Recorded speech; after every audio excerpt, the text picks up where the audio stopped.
Dr. Brad, welcome to the Tick Boot Camp podcast. Well, thanks. Thanks for having me. I've really been looking forward to this. I think this is going to be a fun interview. Yes, I'm sure it's going to be a fun interview, and I'm sure this is going to be fruitful for the folks in our community who have been excited for us to have you on the podcast. So we're really looking forward to this as well. So Dr. Brad, why don't you first give us a little bit about your background? Where are you currently calling in from, and what do you do professionally? I'm in North Carolina, Asheville's general area, but not in the town there. I'm a functional medicine doc. I've been a veteran functional medicine doctor. I've been doing this for almost 40 years now. An interesting thing about my own life, the Lord keeps putting the most difficult things into my pathway to have to deal with, figure out, and all that. And I started getting chronic illness problems when I was probably about 5 years old, woke up with just gut-wrenching pain. I ended up going to the hospital the first time in my life, and I ran into something with that I think everybody can really identify with.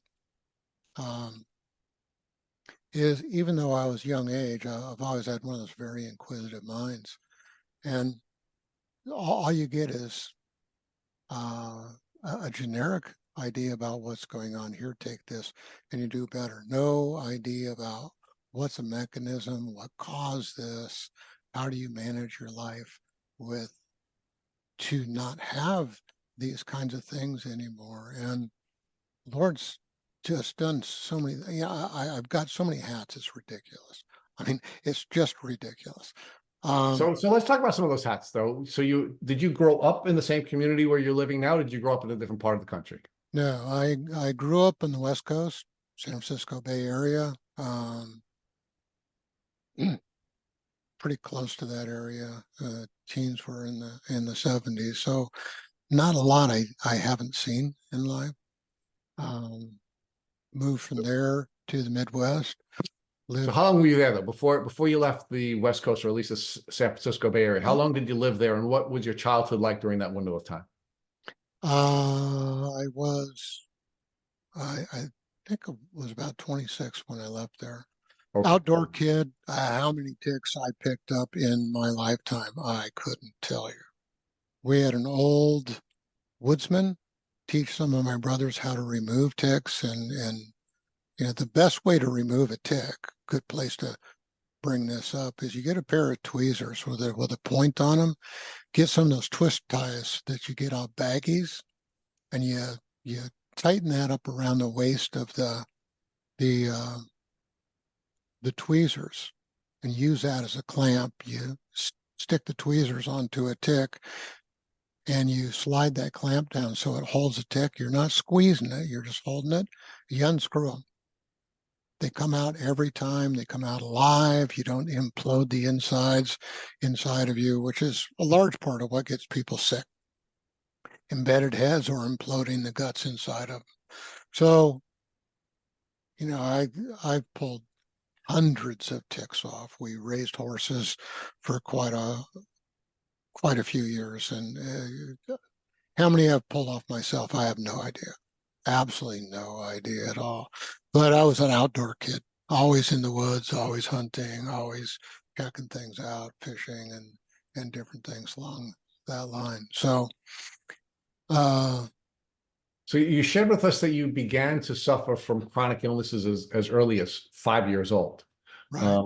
So when you were having these experiences as a child, was there any thought that there was a connection between the chronic illnesses that were beginning to develop in you and your outdoorsy life and contact with ticks?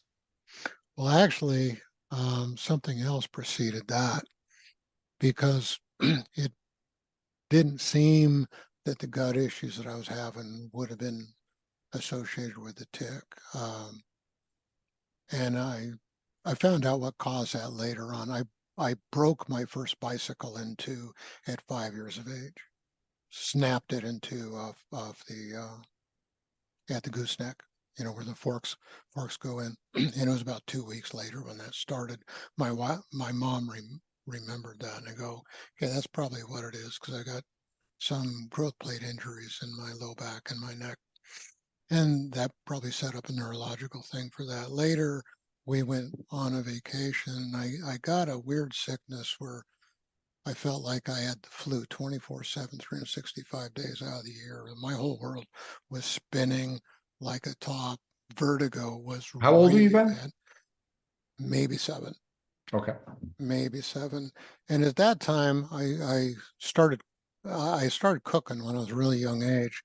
At 7, I really ramped that up quite a bit, because I realized if I ate different than the rest of the family, I felt different.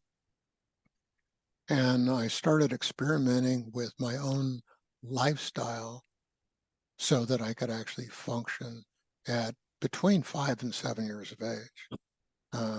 I've had people try and talk me into opening a restaurant since I was a teenager. I cook multiple ethnicities. It's all off the top of my head. I'm a mood cooker, and I don't use recipes, and I do a whole bunch of things. But that started this journey of experimenting with the way I lived, with the way that I felt, and it was a huge eye opener. Um, if I ate the way the rest of my family ate, my world was rocked. And this went on for years. How many, I don't know. It was a rare day when I felt what most people would call normal. And I started managing that between 5 and 7 years of age with my own diet, with what I could scrounge out of the refrigerator. When I moved out of the house, I was told my mom cried for 3 days, and I said, that's just because nobody was left to clear out all the leftovers out of the refrigerator and make soups and stews. And she just kind of giggled about that. But um, that was probably the big start from all that. And I got into construction when I was uh, got out of high school early, got into construction, and the Lord, he chased me out of that after quite a few years, and kicked me out of that. Told me to go back to school, which I hated. I mean, I despise school. I just can't stand it, to get into a doctorate program, and that led me into doing what I'm doing now. And just he's always drawn the most ridiculously difficult cases to me that no one can help. And we've got, I think last year we had 6 people with under the care of some of the most prestigious medical institutions in the world, long-term care, not getting any better. And we gave every one of them their life back in a short period of time, and that's been our history. I looked at that a while back, and to me, this is a humbling thing. It's not a braggart thing. It's a humbling thing that in close to 40 years, every time we've shared a patient with even the most prestigious of medical institutions, we beat them in diagnostics, we beat them in care, and we beat them in resolution of whatever people have every single time for close to 40 years. Wow, that's really cool. But let's before we get there, because that is an exciting part of your journey, I'd like to sort of build out a little bit more of your pre medical career, right? So 2 things that I think are interesting that I'd like to revisit with you. First, when you said during your childhood you were an outdoorsy kid, and you had ticks on you all the time, and did you call it a woodsman or an outdoors person taught you how to remove ticks? Um, Yeah, he was a woodsman. He was actually part of Al Capone's gang, and he went out in the woods hiding out from the gang, and he was one of the most creative guys you'll ever run into. He could walk through 6 inches of oak leaf mulch in the woods in the fall, and you couldn't hear Wow. But the ticks could, and that's why he had to him. learn how to take ticks Yeah, off. So So in that spirit, you were tick aware. You were given the tools on how to remove ticks, yet you kept getting bitten, and you ultimately became chronically ill. And we're going to get to that. Starting when you were a child and continuing to develop during the course of your life. So, give me your thoughts on why awareness is not enough when dealing with ticks and tick diseases, because you were aware, but you kept getting bitten, and you were aware, and you did repeatedly get sick. So tell us why that's not enough. Awareness is not enough. Well, I'll back up and do something before that because most people think Lyme disease is a tick-borne disease, and it's absolutely not. It's a fluid transfer disease. Ticks Okay. happen to be one of the vehicles where fluid is transferred from one host to another. But when you start to look at the mechanisms of Lyme disease and how people get infected and all that, anything that takes a bodily fluid from an infected host and transfers it to another one can transfer Lyme disease. So mosquitoes, they've looked at mosquitoes. They found Borrelia, the Lyme bacteria, inside the eggs. They watch it through the nymph stage. The adult stage is still live and well and can be transferred all the way through that. If you look up in the Northwest, like Minnesota, Wisconsin, mosquitoes are a huge way to do it. Biting flies, deer flies. We had people come in with ad gnats. Spiders down in the South. There, you can share a milkshake. It's in sexual fluids. It's in saliva. It's in up to 3%, 2 to 3% of the blood bank in Minnesota and Wisconsin. I mean, you got all these different ways to do that, to transfer that. So that's one of the reasons why that's not enough. But what really sets the stage for people to get Lyme disease isn't the bite. It isn't the introduction of Lyme bacteria in them. It's their state of health when that happens.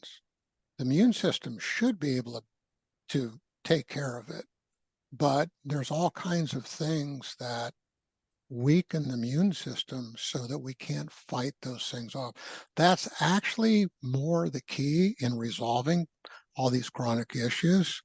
As a for instance, when in working with hundreds of people with Lyme disease, we've never seen one case that was not the predisposing factor is the same thing as the biggest complication. That's Candida.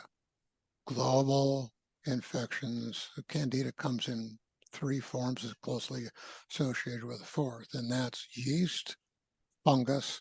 Fungal parasite is absolutely Candida. And with that, you got other yeast forms also, but Candida is the biggest one, is the most known. And mold is closely associated with it. Okay, so let's That's pause there for a second, because you are certainly speaking our language. We can debate a little bit about the vehicles for transmission. We here at Tick Boot Camp certainly agree that that ticks are a vehicle, but not the only vehicle for transmitting Lyme disease. We do also believe there is growing evidence that sexual transmission is a vehicle for transmitting Lyme disease. We think there's certainly irrefutable evidence to support the position that congenital Lyme disease is one of the ways that people are getting Lyme disease. And I think there is irrefutable evidence that blood banks and and blood transfusions are a vehicle for Lyme disease. The other vectors you talked about, I think we can debate a little bit more about, and why perhaps ticks, because of the unique attachment and periods of attachment that ticks have, and the unique properties of their spit make them better vectors and vehicles for transmission than some of the other some of the insects you described before. But with that sort of preview, let's talk about what is the likelihood of getting Lyme disease. Um, and we here at Tick Boot Camp talk about risk all the time. And following General McChrystal's argument in his book, Risk is a formula, and it's threat times vulnerability. And you were focusing on the vulnerability part of that, a little bit less than the threat piece of it. And like you, I agree that the vulnerability piece is important. And let's bring this sort of back to your, well, first let me ask you, do you agree that the risk of Lyme disease is in fact formulaic, and that formula is threat times vulnerability? There's no doubt about that. Um, we have our own means of doing our testing, and we test ticks all the time to see whether they are a quote threat. And sometimes they're clean and you don't have to worry so much. But if they're dirty, then it's one of those things. Okay, so what do we do now? In preemptive things, you can avoid the whole nightmare. Like you were talking earlier about yourself, you went to your doctor, and that can be one of the worst things you can do because it sets the stage for all kinds of different things. But the dirtier the exposure, the greater the threat. And But let's talk about that, Dr. Brad, because we do have some issues with the CDC, for example, sort of looking negatively upon testing ticks. And the argument that they make is that that we can get false negatives from tick testing, so maybe we shouldn't be doing it. Now, I disagree with the CDC on that position. I think we should be testing our ticks, but one of the things I think we have to be careful about is that the research shows that a tick could harbor up to 200 different microbes, yet we only can test about 19 different microbes, I think, on the high side. So one of the things that that I'm always concerned about when we're talking about tick testing is when we do test the tick and we are determining that the tick is in fact a clean tick, really all what we're saying is of the 19 microbes we can test. In fact, if you are testing all 19, that's all we're saying. We really can't say that a tick is clean. And quite frankly, I don't believe any tick is ever clean. well, that's a valid point. You look at the way that they live. It's they. I'll back that up. If you take a electron micrograph picture of a leaf or your skin, you can't see the coating of the leaf, or you can't see the skin.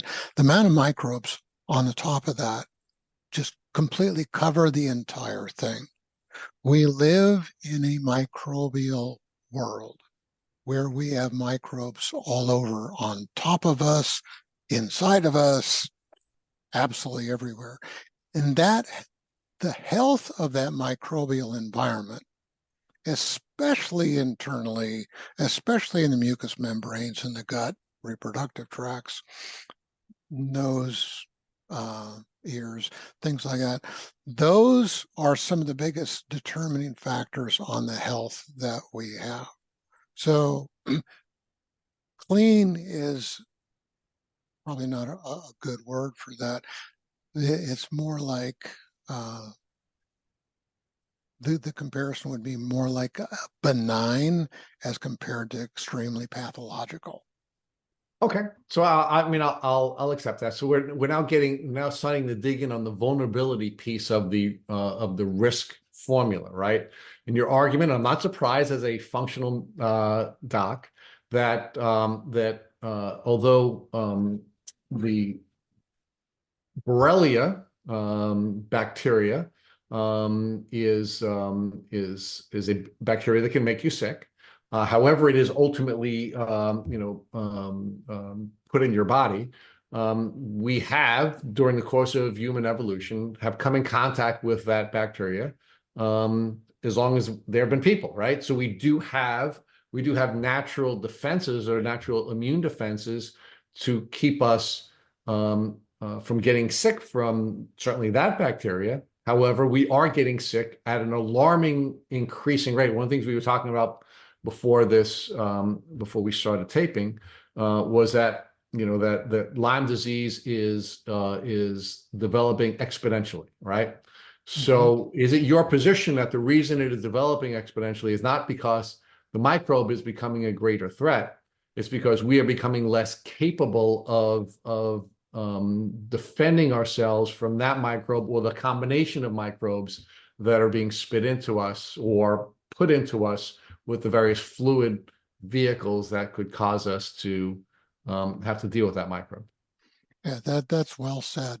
When you look at just the change in our supply chain, our food supply, just in the last few years with the COVID that's gone on, the amount of toxicity that's been introduced in multiple ways. Food is a huge one as far as that goes, herbicides, pesticides, insecticides, things along that line. Now you got appeal, it's another toxic thing that goes on there. There's so many different things that are done to the food supply. Half our immune system's in the gut. Everything that gives us life, other than oxygen, comes through the gut. And if you do anything to weaken the health of the gut, which is what Candida does, you're extremely vulnerable, extremely. You take all the broad spectrum antibiotics that are used wholesale in the United States.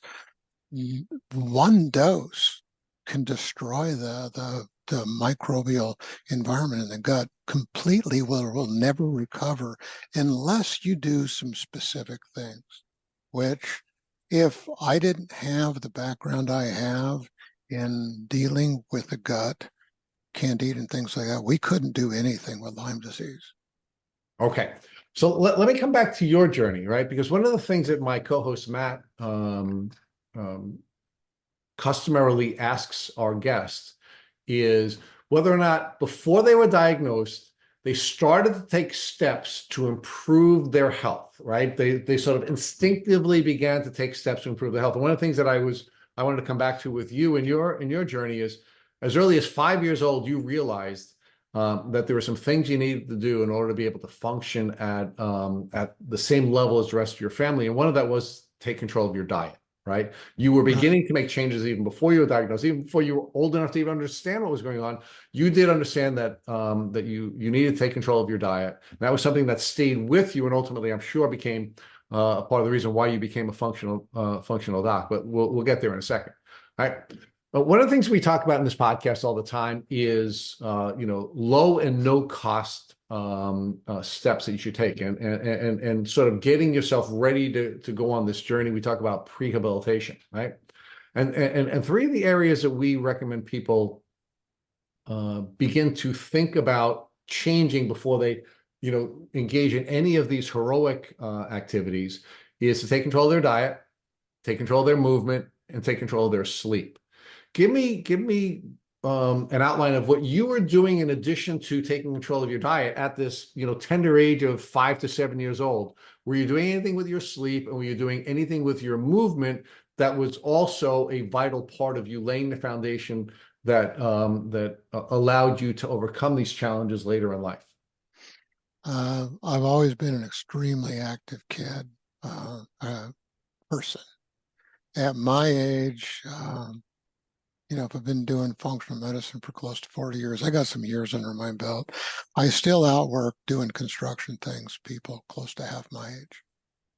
And that's just me. Always has been. And I don't expect that to really change at all. So that's always been the case. When you're physically tired, it's pretty easy to rest. But uh, what set the stage for me, um, for the Lyme disease, outdoors, we're doing farming at the time, raising horses, training horses, doing all kinds of things. And I wake up in the middle of sometimes you just wake up and feel a tick crawling up your leg would wake you up in bed. They were so thick it was ridiculous where I was living, and wake up in the middle of the night with extremely deep boring pain in my left armpit. It was a deer tick. Uh, and that's one thing about deer ticks.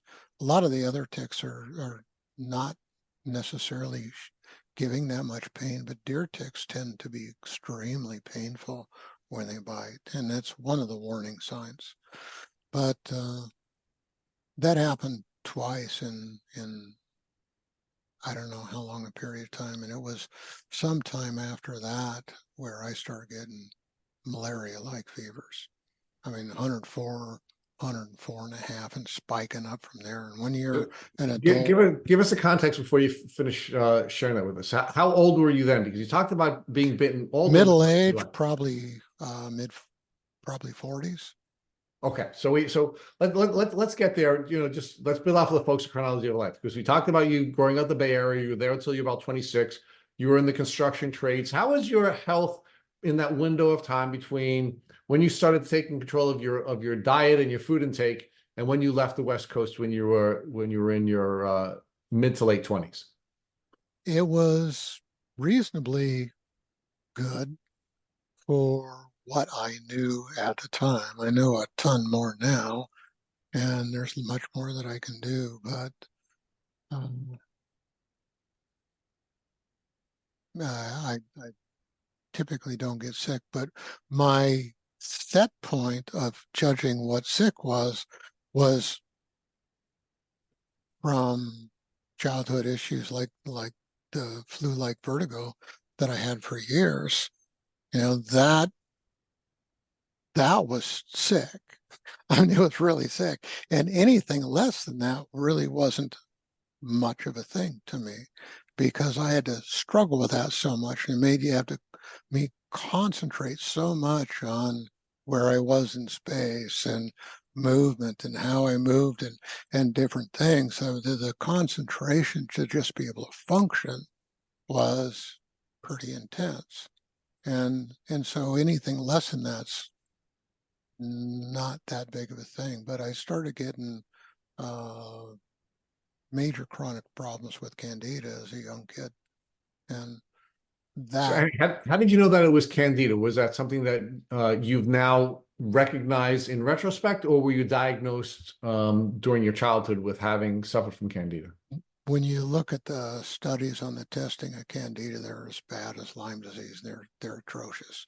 They're just not functional whatsoever.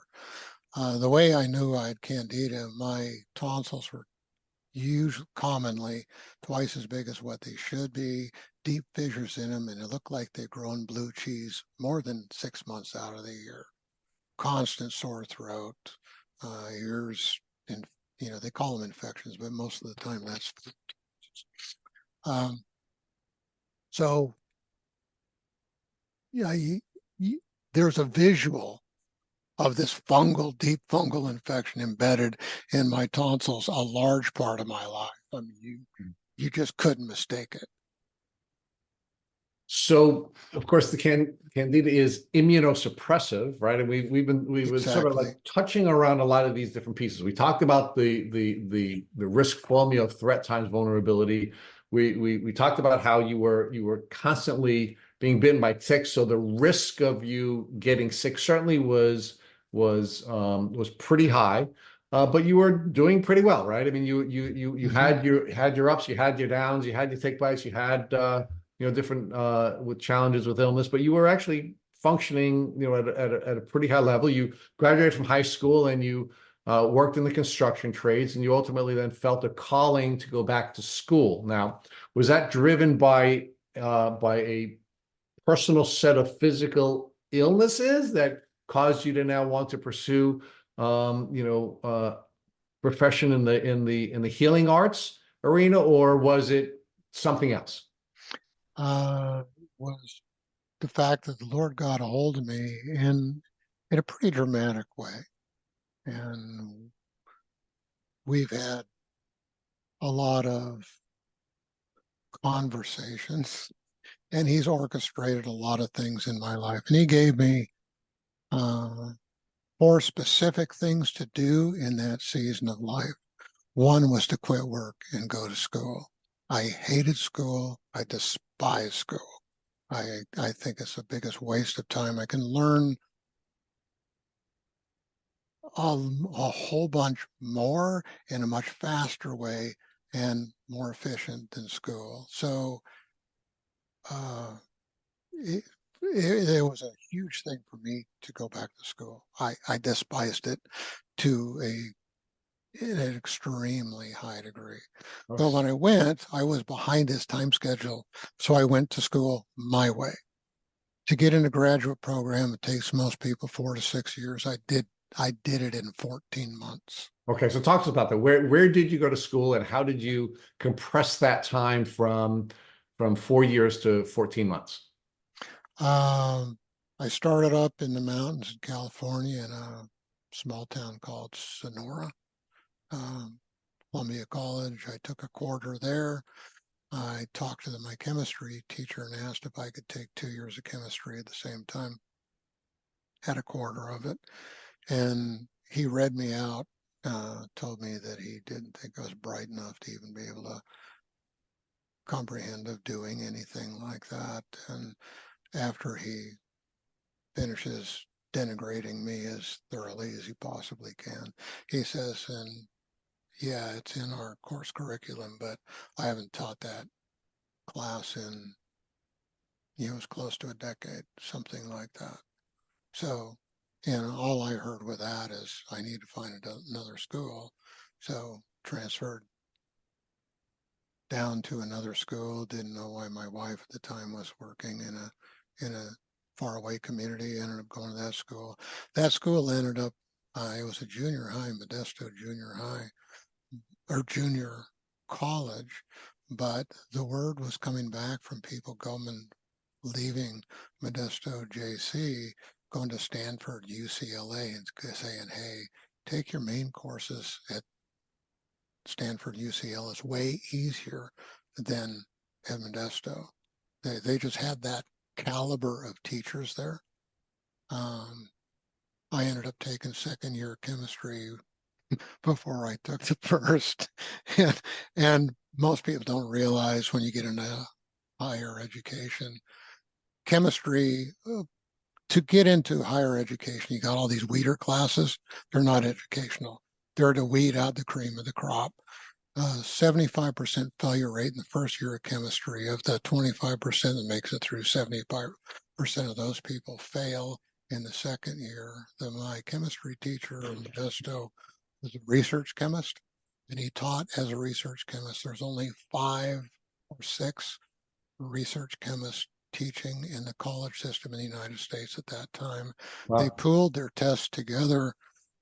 We got really close, and I think from the way he interacted and all that, I was the most unique, brightest, aptituded student he'd ever had. He tried to get me into chemistry in a really, really hard way. But the way I got through is I just took all the core curriculum to, uh, um, classes all together, and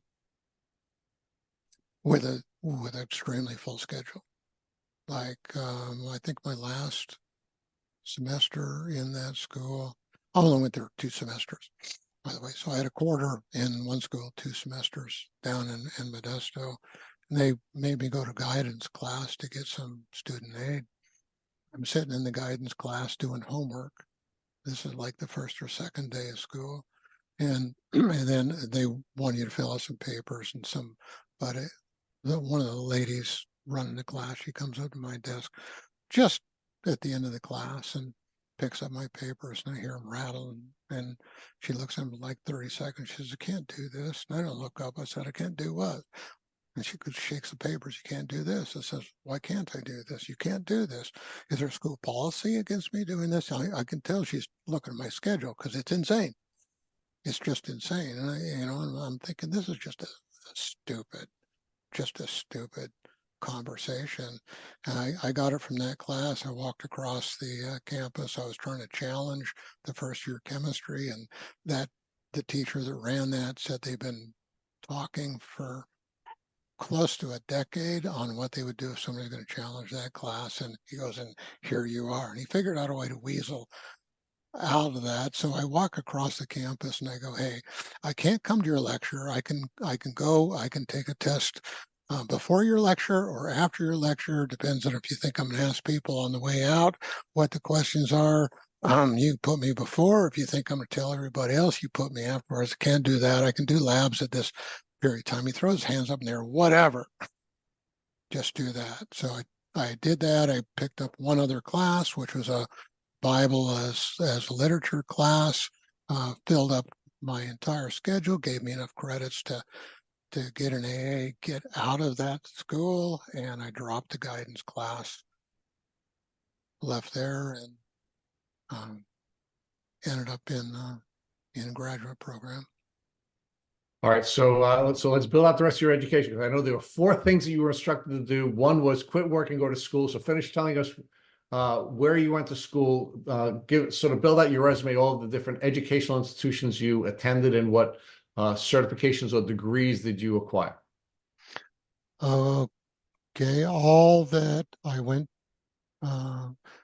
grade school, junior high school. I spent 1 quarter in Cal Berkeley doing self-paced math class. And the teacher there, I did a year of math a week in this self-paced thing, and it's just, I thought maybe I might someday get back to school, but math was kind of a fun thing for me anyway. So anyway, that was it. Went through that, and once I got the 1 quarter in Sonora, 2 semesters in Modesto, and then I left there, went to the Midwest, and got in a graduate program, doctorate. Okay, so what was your concentration when you were in the doctorate program? Chiropractic, and I started studying functional medicine at the same time. Okay. So you said the first thing that you were told to do was leave your job and go back to school. What were the second, third, and fourth things you were charged with doing in your new life plan? Move out of the area that I was living in. Quit work, which I'd been working since I was 11 years old. And it's when you take somebody that's productive and fruitful, that's a hard thing to stop. It just is. It's a really hard thing to stop. So quit work, go to school, move out of the area I grew up in, and to get married.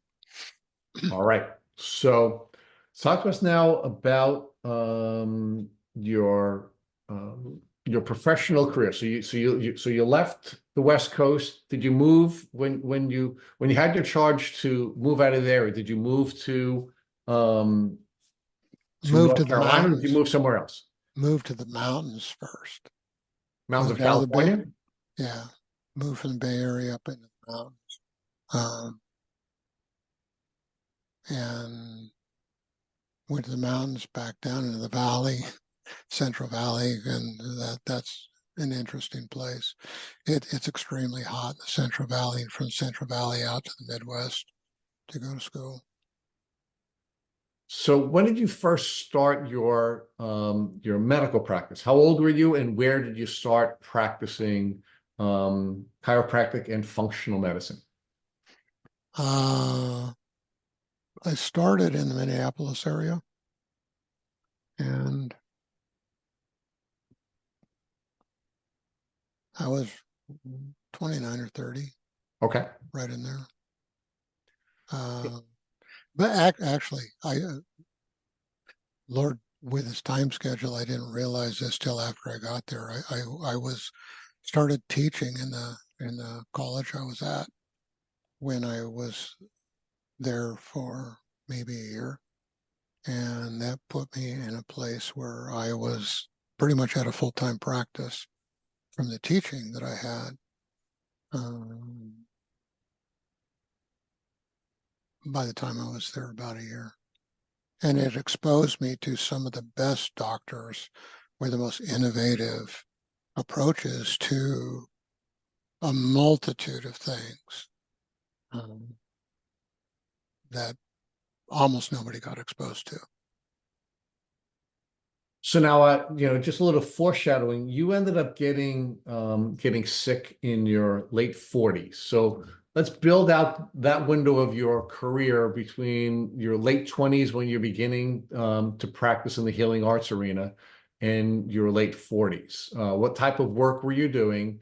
And were you working with generally, and were you working with anyone who had Lyme disease in that window of your career? I had been asked about Lyme disease several times.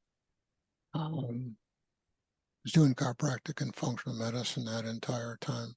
And I'd been asked about working with people with Lyme disease. And like um, it's this elusive study where you try and gain all kinds of information. There's so much misinformation out there and so little information that you can really sink your teeth into. Or if you look at a biblical allegory, it's a peg on the wall that you can grab onto, that you know is secure, and you know you have something you can work with. Lyme disease is not like that because it's such this fluid, elusive thing that not many really understand the mechanisms and all that, which is something that's different with me. I've always been a physiology person, and something I still study on a regular basis. So I needed mechanisms. I needed something where you could go, okay, this is what's going on. But no one, you look through the different annals and you have this narrative of what is wanted to be promoted, but it's not necessarily very accurate, nor is it very valuable as far as clinical outcomes go. Okay, Uh, but Dr. Brett, let me just bring you back to the question that I was asking, which is in that window of time between when you started practicing chiropractic and functional medicine in your late 20s, early 30s, and the time that you became sick in your late 40s, were you aware of Lyme disease and were you treating anyone for Lyme disease in that window of your career? okay, I was aware of it. People had asked me about working with them with Lyme disease. I probably worked with some people that had it that didn't know because, as you're aware, the diagnostic means that most people use is just not all that accurate. Yeah, I But mean, diagnostic testing, let's just be blunt, sucks. yep, So, you don't really have certainly objective diagnostic tests. I mean, obviously there are clinical tools that good clinicians can use. So again, in that window of time, you were likely treating people with Lyme disease. You certainly didn't have great diagnostic tools. When I'm asking you where your skill set was before you had gotten sick, had you been taking courses on Lyme disease? Did you, during the course of any of your educational or post-educational training, know anything about Lyme disease, and were you treating anyone with the disease prior to you getting sick in your late 40s? I knew it existed. I knew it was a problem. I knew what caused it. But as far as having tools to really work with it clinically effectively, those didn't come until after I got sick. which is Uh, which is customarily what we're seeing, right? I mean, the real experts in this community are the people who have been on the journey themselves, right? Um, right. and there are a lot of different reasons for that, but because there were so many presentations and so many different permutations, on some level, I just don't think you can really know it unless you know it, right? And that's one of the unfortunate experiences that you had to have. So talk to us about what was happening to you in your late 40s, right? So you had certainly challenges in your, in your health, starting when you were as young as 5 years old. But it seems to me that you were able to, both from your experiences and taking control of your diet and your movement and exercise and your sleep, and of course through just your medical training, you were able to keep yourself pretty healthy despite all the tick bites in your life until your late 40s. Talk to us about what changed in your late 40s. Extreme stress. And for people who are not aware, the hormones that we create under extreme stress destroy the gut, destroy the microbiota in the gut, which is where half the immune system is. It taxes the immune system to a tremendous degree, and it makes people vulnerable to things like this. So it wasn't the diet that set that stage. It was extreme stress that set the stage to beat me up where I couldn't fight it off.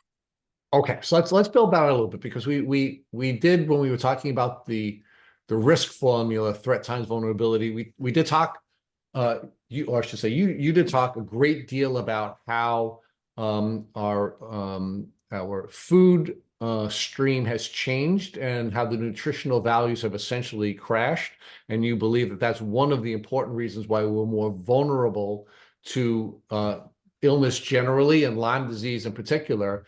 But now let's talk about stress, right? Because we are living in a high stress environment, and we do know that stress is immunosuppressive. So talk to us about stress generally and how that makes us more vulnerable to illness, and then build out for us how you were living in a stressful environment in your late 40s and how that element of vulnerability caused you to become chronically ill. Okay. There's several different mechanisms why stress does that, but I'm going to concentrate on the gut Okay. because that's what makes the stage the biggest. Whenever there's any kind of, I wrote about this in the book that I published and I sent you. You have all these mechanisms whereby people get overgrowth of candida. It never goes away. It should always be in balance. But you got all these different mechanisms. You have antibiotics, you have NSAIDs, you have poor diet, you have heavy metals, you got chronic stress. And looking at the physiological interactions that go on about it, I've come to the conclusion that anything that creates inflammatory reaction within the gut makes the lining of the gut called microvilli. And microvilli is like if you hold your hand up in front of your face and you look at your fingers, there are little things that protrude out into the inside of the gut that increases the lining surface of the gut about 400 times. It's crazy how much it is. And it's in between those projections, those microvilli, they produce mucus. It's in between those where all the flora lives, and it caps over the top of that. Anything that creates a chronic inflammatory response make those things atrophy. So it's like if you take your fingers and you close a fist and you roll it so you just see your knuckles. That's more what the lining looks like. No place for the flora to live. It gets washed out in the toilet. It sets you, there's an autoimmune reaction going on because the gut leaks like a sieve. To destroy the gut even further, it leaks like a sieve. It overloads the liver with all kinds of toxins and fragments of the microbes that are in there that create the super autoimmune responses.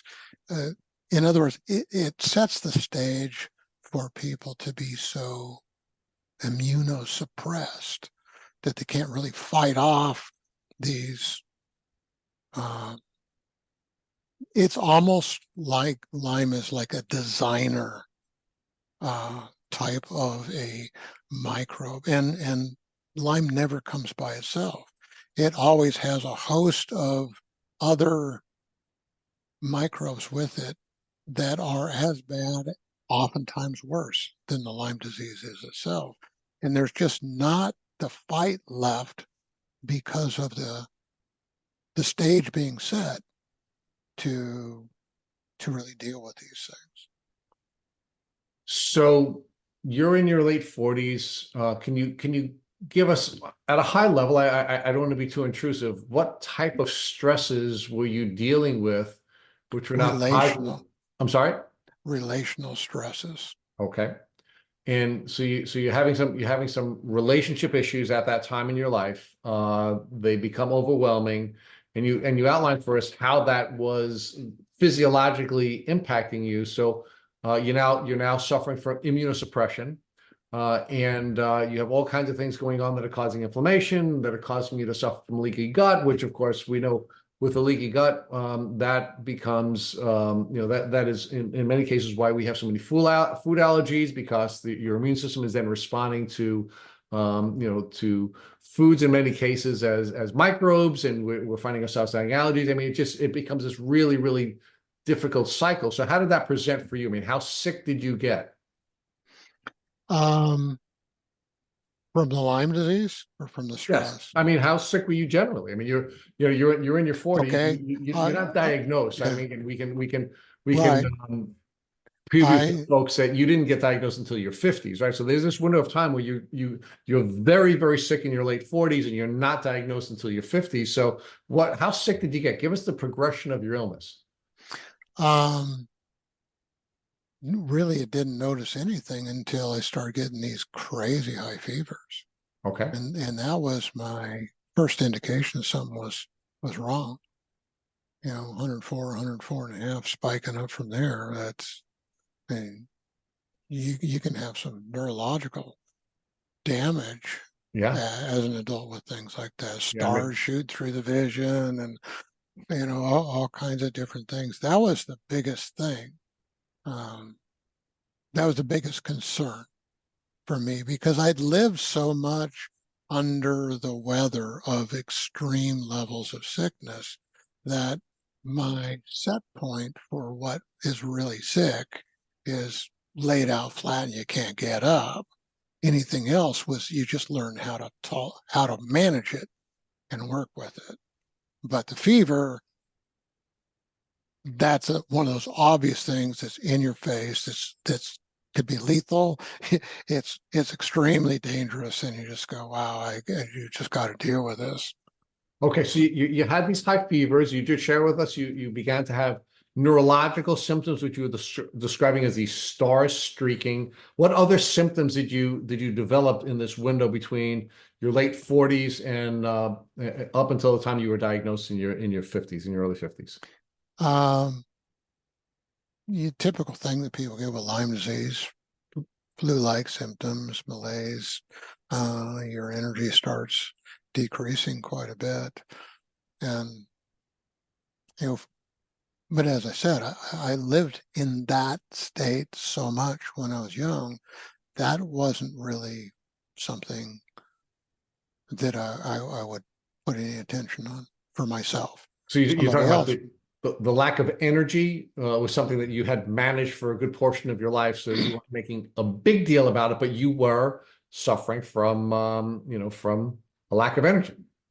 yeah, lack of energy, just the like stuff, just not feeling good.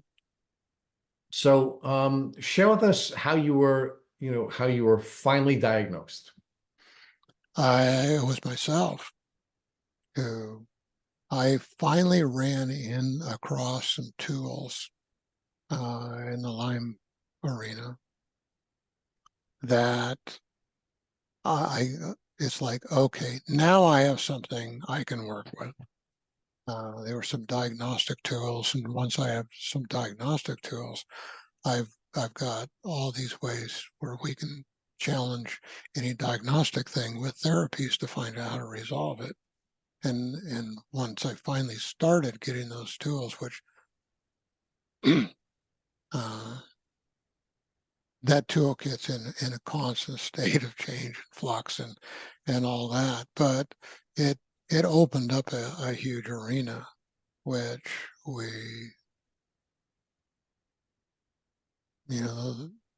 myself and others, we just started to blossom into a practice that ended up being primarily Lyme disease Okay. instead of something else. But Talking about there again, there's this window between your late 40s and your early 50s where you're really, really sick. I mean, you'd been managing illness during the entirety of your life, but you're functioning at a very high level. You had been managing, a lack of energy during during all of your early life, but not to the point where it became overwhelming. But now you have this window of time between your late 40s and your early 50s, where you finally get diagnosed, self-diagnosed with Lyme disease. What changed? Why did you finally settle on Lyme after having all of these symptoms for many years? it was actually, the biggest infection in me was Babesia, Okay. um, which is causes the malaria-like fevers. Right. Lyme was there, and it commonly is, but Babesia is a much more voracious beast than Lyme disease is. And there's a bunch of different reasons why. So once the fevers dropped down, and they only stayed around for a while, that drove me to a friend of mine threatened that if I didn't go to medical doctor to find out what's going on, he was going to drag me into one. So, I hadn't seen a medical doctor in over 30 years. I hadn't had an aspirin maybe 40 years. And it is just not something that I did. Um, so, so it was an interesting thing. And I went into a clinic. The guy did an evaluation, never touched me, never listened to my chest, ordered some lab tests, said you got influenza. Here, take ibuprofen. And I knew people are taking 800 milligram ibuprofen 3-4 times a day at that period of time. I got the smallest bottle of ibuprofen I could find, 250 milligram. First dose, I got hallucinations. I said, I am not doing this again. I'm not doing this again. I'll deal with the fevers. And the fevers, I don't remember how long the fevers lasted. So, somewhere between weeks. I don't know if they lasted that high, 2 months. And I don't remember that specifically, but Okay. So they subsided. you were able to determine that you had Lyme and Babesia at least. Were there any other tick diseases that you believe that you were managing at that time? Ehrlichia, rickettsia, um, Candida was another part of that picture. I had conquered that, but the stress had allowed that to grow. So you had a whole cocktail of aggressive microbes in your body. So you're finally diagnosed in your early 50s. And how did you begin to treat these various microbes? What kinds of changes were you making in your diet, in your exercise, in your sleep patterns? What kinds of supplements were you using? What kinds of pharmaceuticals, if any, were you using? Tell us about how you're now treating all of these aggressive microbes. Okay. Um, Being a physiological person that I am, I take a different approach than a lot of people do. We lay the foundation of um, nutrient needs first before we start to add antimicrobials. So that's always going to be a really, really good multivitamin, um, a really good fish oil, really good source of calcium. You got to do some different things to heal the gut wall. And Like what? What kinds of things would you do to heal the gut wall? well, as one, for instance, I don't think Myself, I didn't have this, but I think I might be the only one we've seen with Lyme disease didn't have a huge problem with H. pylori. So you have to address that. There's different um, anim, antimicrobials you do with that, and you've got to use a special form of zinc. Zinc carnosine is critical Okay, so for. let's pause that for a second. So you're talking about what you were doing to prepare yourself for the antimicrobials. You don't just jump into antimicrobials, and you gave us a list of different things that you were taking as from a supplement standpoint. Um, when did you know you were ready for the antimicrobials, and what antimicrobials did you choose? Um, I always put everything together, so I don't compartmentalize. We don't do things in stages. We do everything together. No, But what does that mean? I'm confused. You said I did everything together, but I did everything in stages. So what's the difference between no, stages and I said we don't do things in stages oh, you like a do lot of not? people do not. So we find out what people need for their foundation. We test them for what supplements they need to take care of that. We test to see what they need to rebuild the gut to deal with things like H. pylori, and we had to start playing with antimicrobials. And I've got uh, quite a few different antimicrobials that we use. Depending on what's going on, depending on what age somebody is, depending on whether somebody's pregnant or not. There's quite a bit. But some of the ones that are key would be berberine. Um, that's pretty key. Ginger is pretty important. Oregano oil is pretty important. Thyme oil is pretty important. A lot of the herbs that are classically used in the Lyme arena. We've tested a multitude of those, and they're not as effective as what people would really think. Okay. So So you were talking about your journey and the antimicrobials you had used. So what did you specifically use on the antimicrobial front after your diagnosis with Lyme disease? um, I tried a whole bunch of different products, doing different things, and the ones that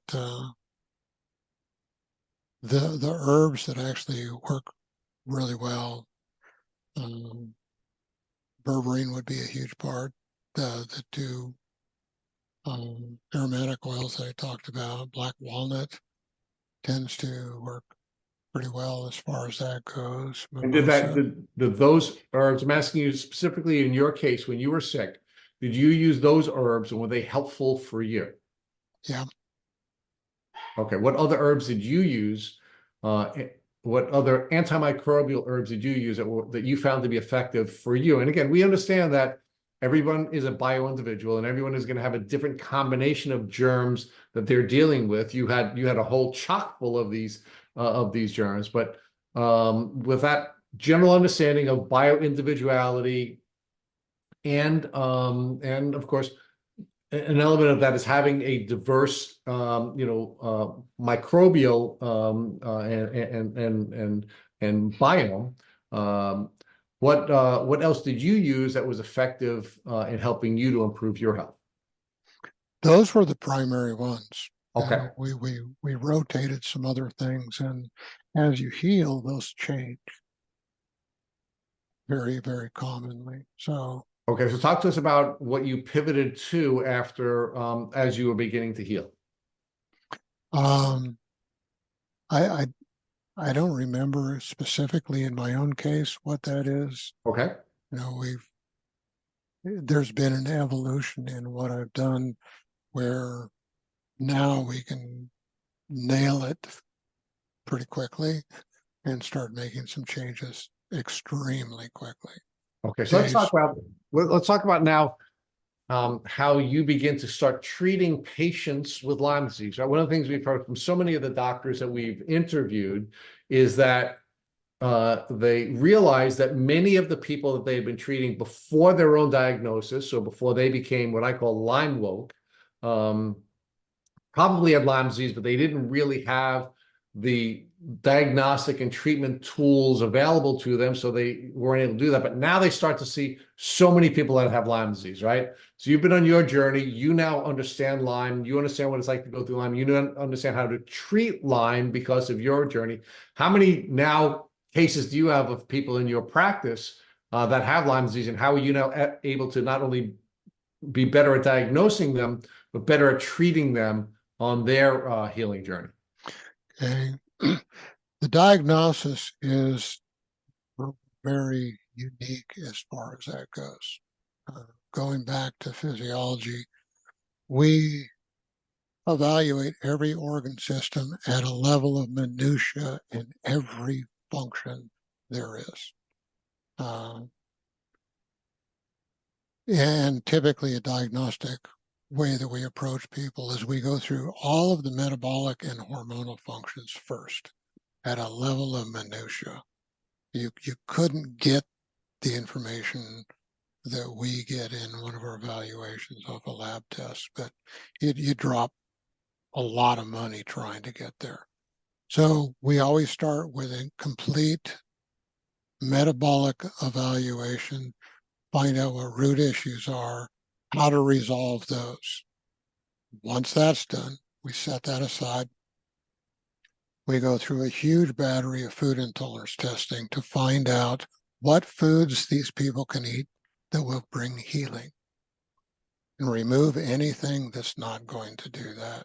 And how are you determining that, Dr. Brad? How are you determining what foods are going to be helpful in a particular case and what foods are going to be harmful in a particular case on a healing journey? We use a pretty creative way to do that. When you look at the food intolerance lab testing, it's only 2 to 3% accurate. And Okay. the reason why is it's the same kind of testing they use for the Lyme disease. They use ELISA type of testing, even though it's state of the art. It really doesn't have any accuracy. The PRCA is just unusable as far as that goes. But there's so many diverse types of responses that foods can have. Some of them are neurological, some are in brain, some affect circulation, all kinds of different things. You're just not a way to chase that. So we primarily use muscle testing to do that with diagnostic vials as far as that goes.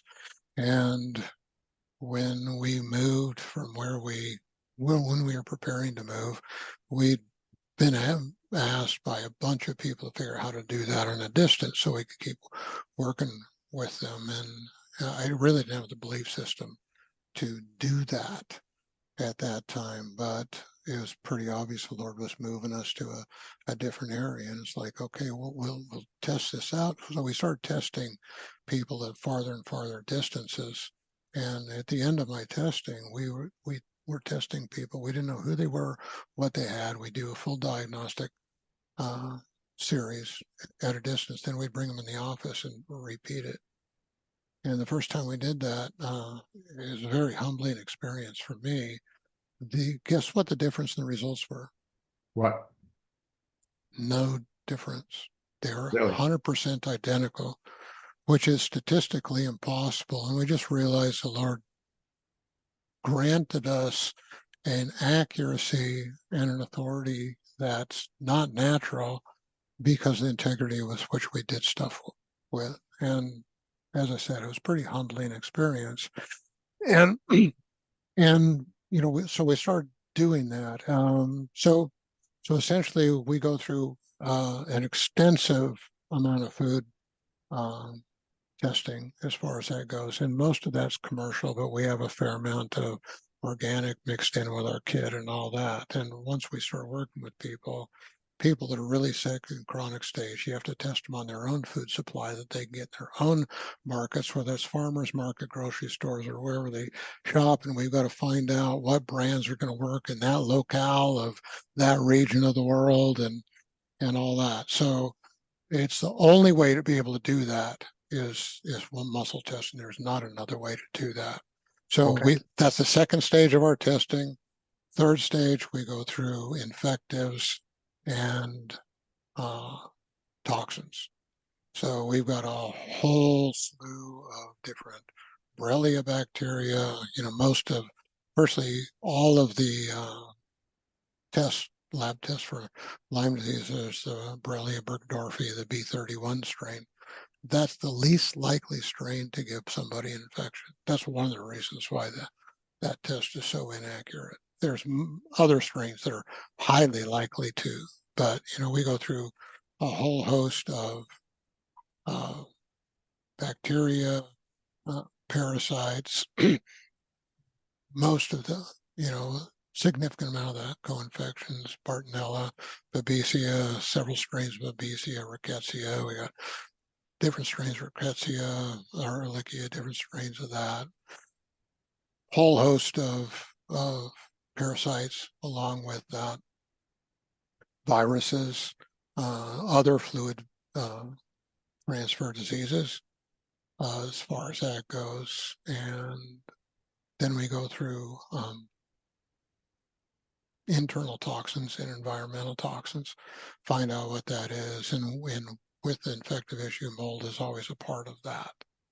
So Dr. Edwin, and I want you to pause for a second on the mold and let me walk back. So all this second and third level, I'm sorry, this third and fourth level of testing that you're doing, the microbial testing, and the toxin testing, is that all muscle testing as well? Correct. Yeah, we do our own labs, and then we do diagnostic questionnaires. 95% is accurate lab tests. We start off with that to do consults, gives a really good idea on what's going on. We do our own in-house lab tests, and the rest of it is. So when you say lab testing, you mean the muscle testing. This is not blood testing. This is muscle testing. No, lab testing. We use urine, not blood. We use Okay. urine, and we do a bunch of markers with urine that are really, really critical markers as far Okay. as that goes. Okay, great. Let's talk about mold. That's a topic that we deal with on pretty regular basis on this podcast. The first time we started to focus on mold was that we had heard from Dr. Rawls and Dr. Phillips, and I think maybe even Dr. Horowitz, that in most cases when somebody's bitten by a tick, they're unlikely to get sick immediately unless there are one of two factors that would surface. One being that they've been by multiple ticks at the same time. And the second is if somebody's living in a moldy environment and they suffer a tick in many cases, that would cause them to have an accelerated path to chronic illness. And then as time went on, we started hearing more and more about mold and the impact that mold is having. And we've interviewed several doctors that told us that they actually treat mold first, because in many cases, if you can resolve the mold toxicity, your immune system will be able to manage the microbes on its own. So talk to us about mold and what role that plays in your diagnostic testing. And do you recommend that folks focus on mold issues before they start to use heroic methods, whether they be herbal or pharmaceutical methods of trying to kill the bugs? Okay, good question. As I said, we address everything together at the same time. So when you look at mold, the unique thing about Candida in the yeast form, the fungal form, fungal parasite form, and mold, closely associated. Most of the yeast will convert into molds, not all of them. So the unique thing about all of those is their outer their cell walls are made up of what's called chitin. Chitin is the same material that is the outside skeletons of beetles. It's also what's on shrimp. The chitin is impervious to your immune system. So your immune system can't touch it. And that's one of the biggest reasons why mold is such a big issue, because we don't have a mechanism to deal with it.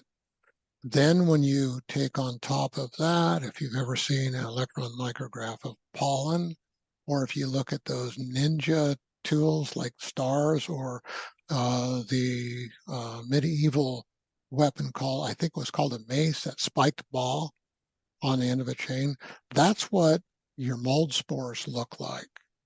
That's what pollen looks like. So mold typically comes in through the lungs. And it you have this skeleton of chitin with all these spikes and all that, along with all these toxins coming into extremely sensitive, highly vascular tissue called the lungs. It can be expelled back out through the lungs. Commonly, it'll get into you'll have some get into the bloodstream from the lungs. It tries to filter out in the liver.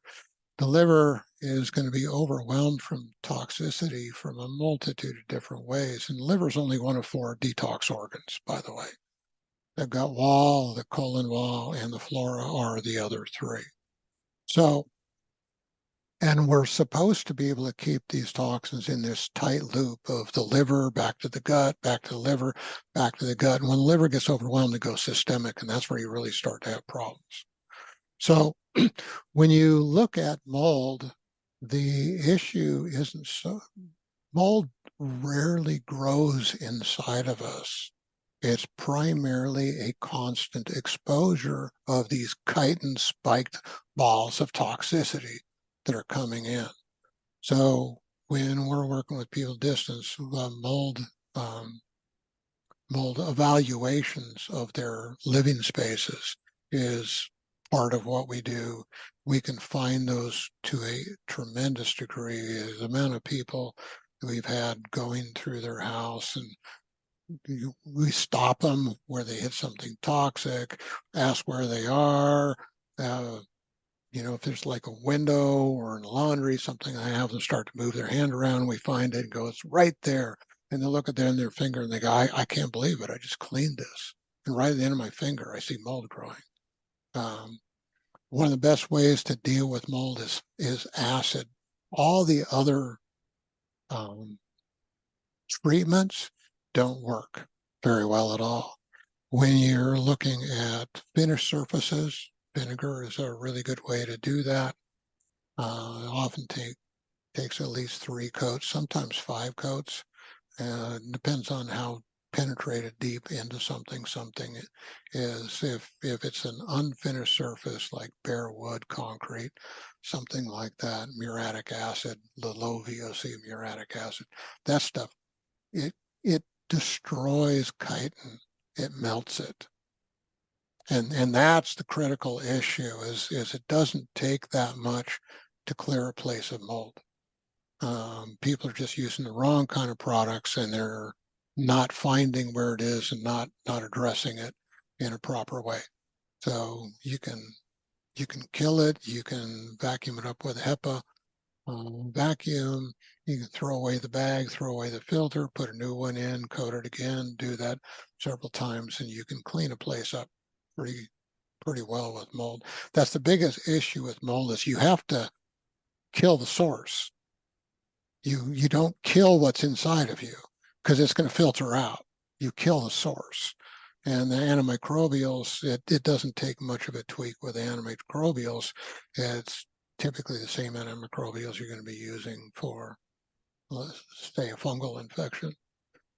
So what are the best antimicrobials in your view, for mold?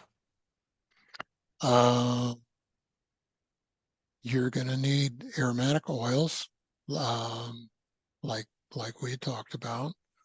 Um, um,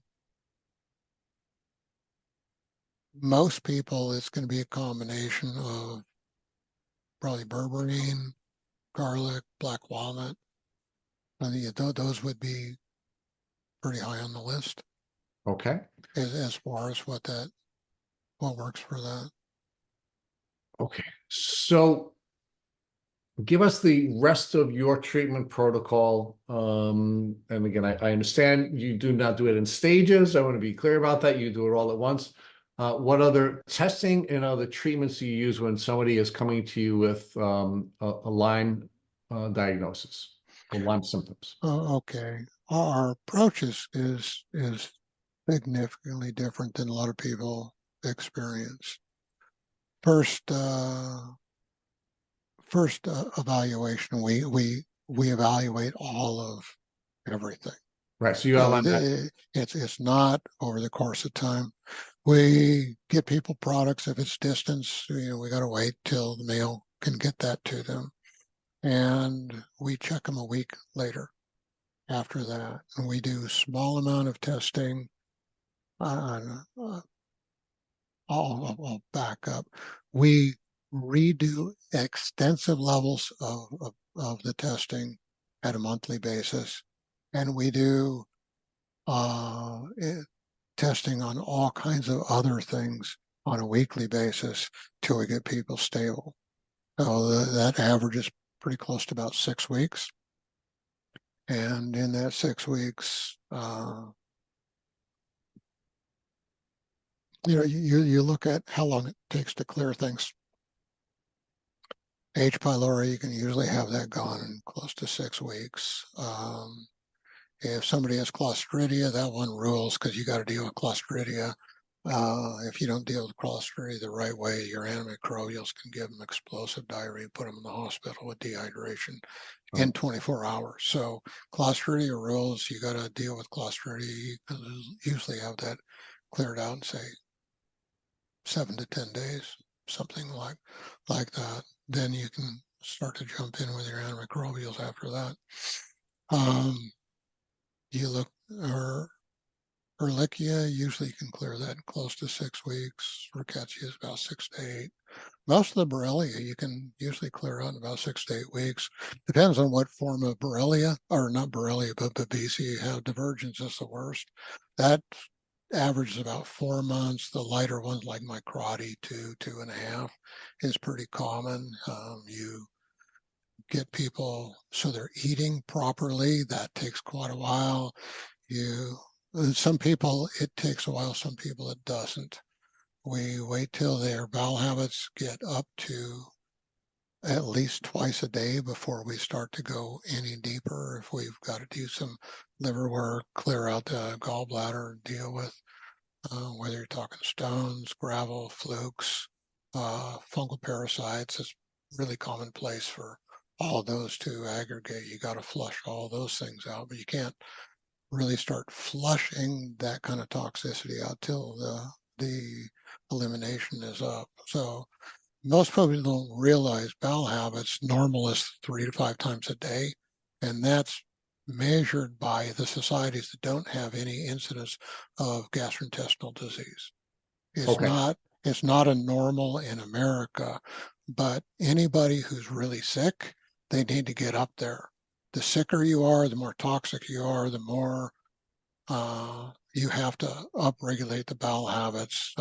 You can't go anywhere with detox issues and getting into some of the deeper therapies like that with somebody with less than 2 bowel movements a day. Just cannot do it. You'll make them sick. Whatever toxins you liberate have to go in the toilet. It's the flora in the colon that determine whether you're going to recycle your toxins or excrete them into the toilet. So Okay. those have to be upregulated quite a bit. You start every time something comes up, you start to resolve something. It commonly changes what you have to approach and what you're doing. So the therapy is not something that's consistent all the way through. It's constantly evolving and changing as people start to clear stuff. Okay. So talk to us about what you think are some of the best detox tools that are available to folks. Fiber. Fiber and water is absolutely it. When we look at um, bowel function is a huge measuring rod, and it's something people aren't really, they're not used to talking about, but it has to be part of the conversation. You have to keep track of bowel habits. You cannot help somebody guessing what those are. If those slow down, it's huge. And there's a tool you can use to see what your transit time is in your gut from mouth to toilet, your food. One of the easiest ways to do that is take a meal, have some beets, mark down what time that was, and you'll find a reddish, burgundy type of a line in your stool when it hits the toilet. Mark that, time that. Normal transit time should be 14 to 18 hours. Okay. A lot of people that are really sick, it's way slower than that.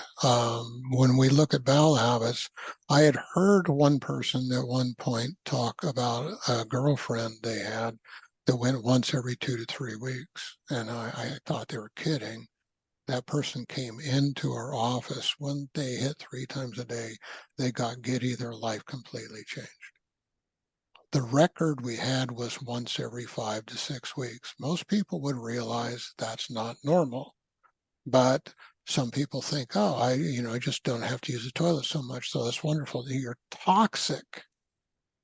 You're a toxic cocktail with bowel habits like that. You have to upregulate bowel habits. If the transit time is not what it should be, like hard round balls, that's from not enough fiber and not enough water, dehydrated. So those things have to happen. The biggest tool is fiber and water. Most people, when we evaluate them, they're eating probably an average of about 40% the fiber they need to. So 2.5 times whatever they're eating. You look at bladder habits; those have to be upregulated also. Men should urinate at least 5 times a day, women at least 8. Okay. So those are really critical measuring rods. You just keep adding fluid as far as that goes. Most people's water supply is really, really toxic.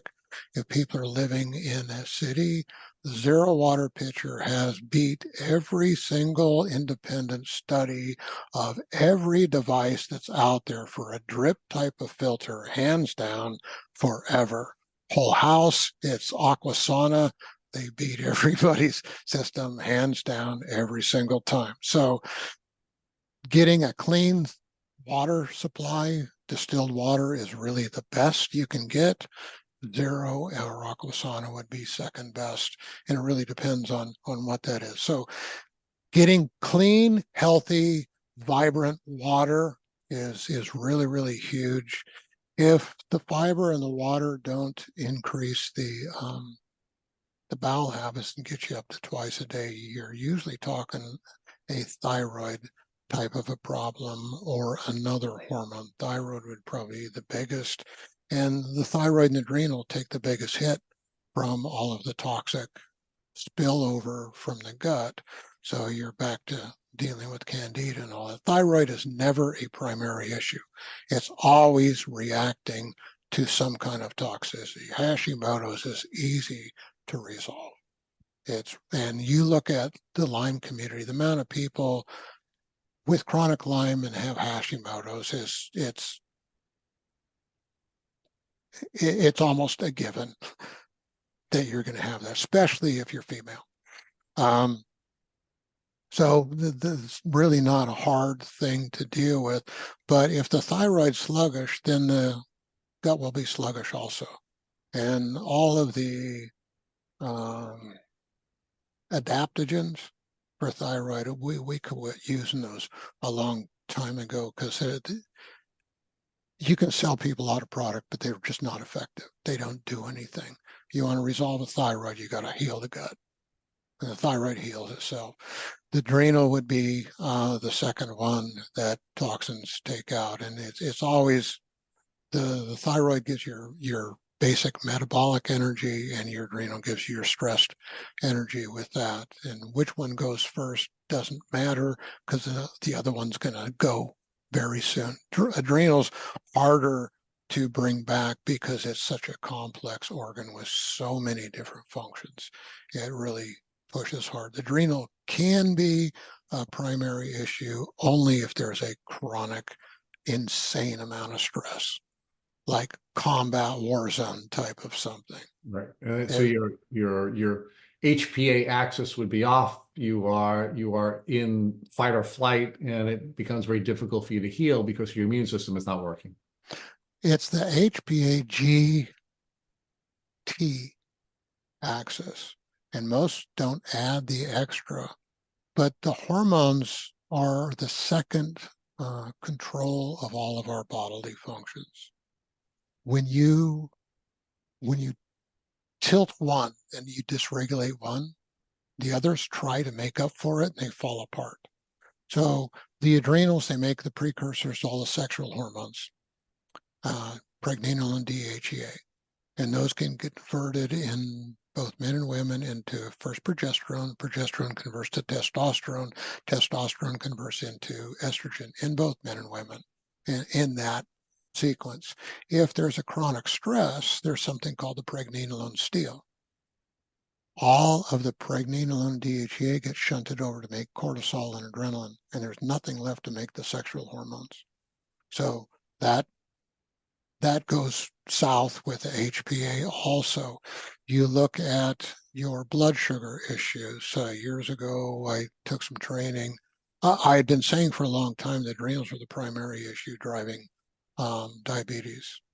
Years ago, I took some training for doing DOT physicals. We had to go through a bunch of medications, and sure enough, the primary, most commonly used medication for diabetes is metformin.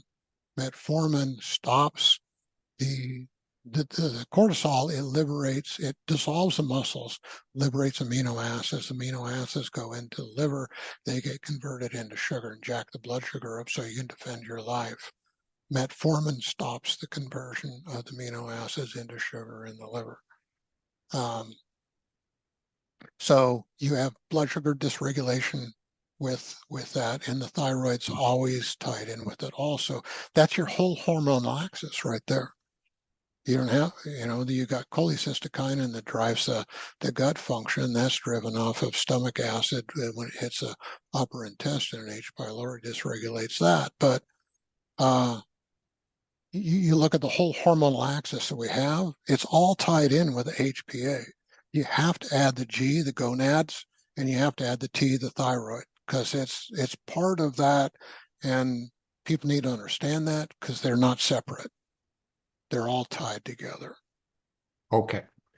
So, Dr. Brett, this has been a fascinating conversation, but we are going to have to start winding down. We've been together almost 2 hours. So in order to be fair to you and your family, I'm going to ask you to first tell us, how are you doing today? I mean, you were very, very sick, and you look fantastic for a guy who's 65 years old. You look fantastic. So talk to us about how you went from being chronically ill in your late 40s, early 50s to becoming a really vibrant and healthy looking person at your age. Um, so it's part of what we do. And the thing that really determines whether people are going to have a vibrant health is their ability to manage their lifestyle. That's another part of what we do. I mean, we deal with all aspects of everybody, and what you just mentioned is something that I hadn't seen my oldest daughter for quite a few years, and I went up to visit them, and her first comment, she's like 8 years old, her first comment is, "Mommy, his hair's white." Oh, I guess he's a grandpa. I guess that's okay. The next thing she says is, "Mommy, look at his skin. It looks so healthy." Um, it's a reflection of managing lifestyle. That's something we really work with people a lot to learn how to manage their lifestyle so they can have vibrant health. You cannot get there without managing your lifestyle. Diet's a huge part of that. Sleep's a huge part of that. Most healing thing you can do for your brain is sleep. Um, you watch your relational health, you manage that. That's one of the things that people don't talk about in toxicity is toxic relationships. And it's a critical issue to understand if relationships are toxic. And if you're the toxic entity, then you got to deal with yourself. But most people won't that are that way. And if you're not, and there's no way to resolve it, you really need to evaluate whether that relationship is worth keeping or not. And then, you look at all of these different things that go on. That is the missing key that actually brings people to the point where they get their life back, and it's they don't look at what they can't do So, because so you, because so they can you, do whatever they want. you're arguing that social detoxification is also an important part of healing. It's vital, absolutely vital. So now that we're winding down, I'm going to ask you the final question. And the final question I'm going to ask you today is, what are three low cost or no cost tools you'd recommend to someone who is on a healing journey from Lyme disease? Real simple. Throw corn out of your diet.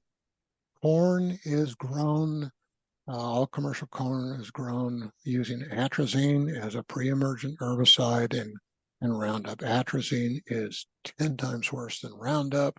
It makes everything toxic, everything that feeds off of corn, get it out of your diet. So Okay. that removes dairy. There's about 1,000 different names for corn. You can look those up, get that out of your diet. 95% of the hard wheat crop is sprayed with Roundup 2 days to 3 weeks before harvest. There's no way it can detoxify. Get that out of your diet. We test people on the cleanest organic wheat that is known. Icorn isn't as clean. Prairie Gold is actually cleaner than Icorn, but um, even if you switch from a toxic wheat, there's enough of a genetic crossover where it's still going to destroy your gut. So get rid of that. Sugar would be a third one. Okay, so Every pathological thing feeds off of sugar. corn, wheat, sugar, Yeah. they're the And first three. and on top of that, get yourself a clean water supply. The zero water pitchers, as I said, it's hands down. They every independent lab shows him taking the most of the toxins out of there. And Aquasana is a great whole house system. If you want a distiller, a steam distiller will give you the cleanest water you can possibly have. So now, in the event that folks want to get in touch with you, first share with us the title of your book and where it can be found, and then please let folks know where they can get in touch with you. Okay, title of the book is Exposing Lyme and Chronic Illness, Revealing the Hidden Secrets That Keep You Sick. That book and the way to get a hold of us is probably the same place is probably the best one. Our website is healthfullyu.com. That's the letter U, not YOU. So it's